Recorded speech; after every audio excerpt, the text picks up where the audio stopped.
Welcome to Overcoming Addiction Through Secular Means. Today we have a very special episode that won't be hosted by your usual host Christian Alvarez, but by Google's Gemini AI. The audio overview generated by Gemini does not use real people's voices. The feature uses Google Gemini models to produce audio summaries of information. These summaries often take the form of a conversation between two AI-generated hosts. The voices are AI-generated, not recordings of human speakers. Enjoy and best wishes on overcoming your addiction through secular means.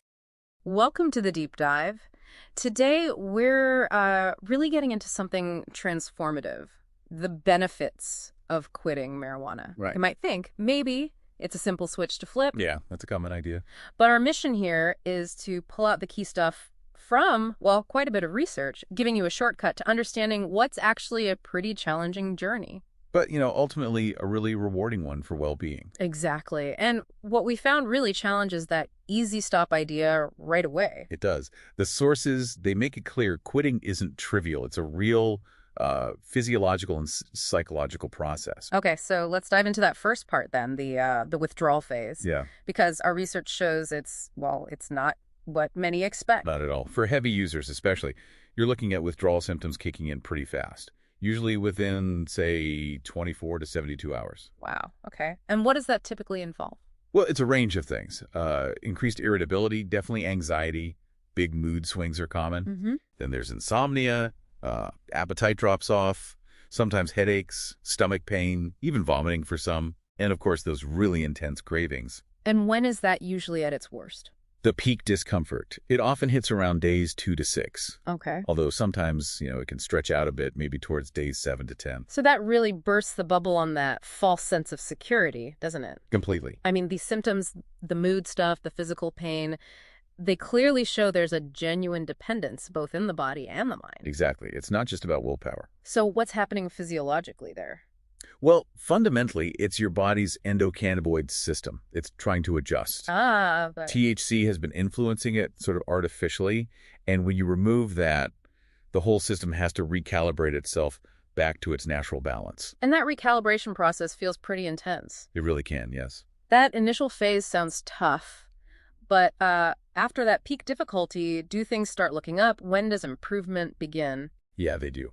Most of those really acute physical symptoms, they tend to subside mostly between, let's say, 2 to 4 weeks. Okay, that's relatively quick. It is for the main physical part.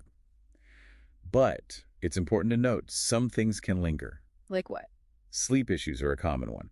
And some psychological symptoms, sometimes called PAWS, post-acute withdrawal syndrome. Right, PAWS. Yeah, those can ripple on for, well, potentially several months.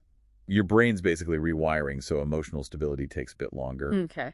But even with PAWS potentially lingering, our deep dive found some really quick wins too, didn't it? Absolutely. It's kind of amazing how fast the body starts healing. Your lungs, for example. Yeah, the initial healing there starts incredibly fast. We're talking 1 to 3 days. Just days. And even subtle shifts, like feeling a bit better mood-wise or having a little more energy. You might notice those around the 2-week mark.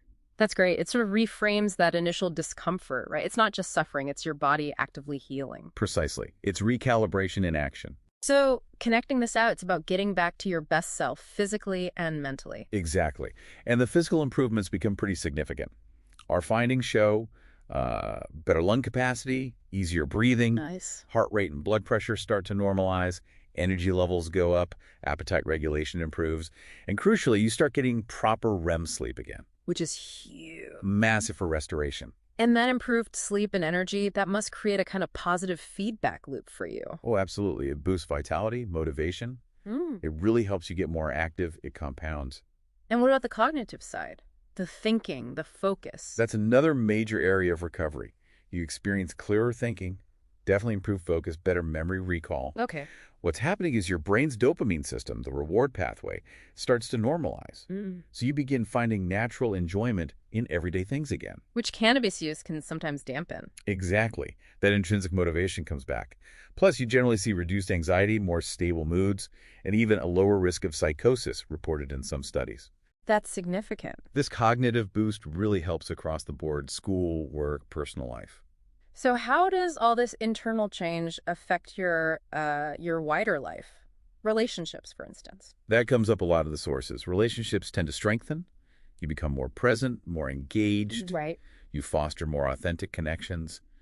And often, you naturally move away from social circles that were mainly built around using. Makes sense. What about other areas like finances? Oh, the financial freedom can be really eye-opening. Think about it. If someone's spending, say, $60 a week, Yeah. that adds up to over $3,000 a year you're saving. Wow, that's substantial. It really is. Plus, there's the simple peace of mind from not worrying about legal issues anymore. True.